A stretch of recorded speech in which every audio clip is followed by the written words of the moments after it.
Friends, ఇప్పుడే అందిన వార్త. సిట్టింగ్ ఎంపీ మహిళపై అత్యాచారం, పోలీసులు అరెస్ట్ అంటూ వార్తలు అయితే వినిపిస్తున్నాయి. ఆ విషయాలు చెప్పడానికి వీడియో చేయడం జరుగుతుంది. చాలా మంది వీడియోస్తున్నారు కానీ సబ్స్క్రైబ్ మర్చిపోతున్నారండి. దయచేసి ఛానల్ సబ్స్క్రైబ్ చేసుకుని బెల్ ఐకాన్ ఆల్ పై ట్యాప్ చేయండి. ఇటువంటి ఇంపార్టెంట్ ఇన్ఫర్మేషన్ మిస్ అవ్వకుండా మీ ఫోన్ నోటిఫికేషన్ రూపంలో వస్తుంది. చాలా మంది చూస్తున్నారు, లైక్ చేయండి. దయచేసి లైక్ చేయండి. ఇన్ఫర్మేషన్ అందరూ రీచ్ చేసిన వారు అవుతాం మనం.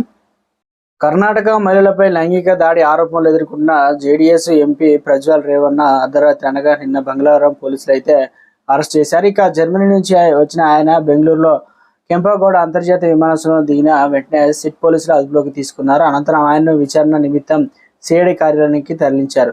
కాగా లైంగిక వేధింపుల కేసులో నిందితుడు ఎంపీ ప్రజ్వల్ రేవణ్ణ అరెస్టు చేయాలంటూ వేల సంఖ్యలో మహిళలు రోడ్డుపైకి వచ్చారు. కర్ణాటకలోని అసోనంలో భారీ ర్యాలీ నిర్వహించారు. ప్లకార్డులు చేతపట్టి ప్రజ్వల్ను అనగా కఠినంగా శిక్షించాలని డిమాండ్ చేశారు. జేడీఎస్ ఎంపీ ప్రజ్వల్ రేవణ్ను పోలీసులు అయితే అరెస్ట్ చేశారు.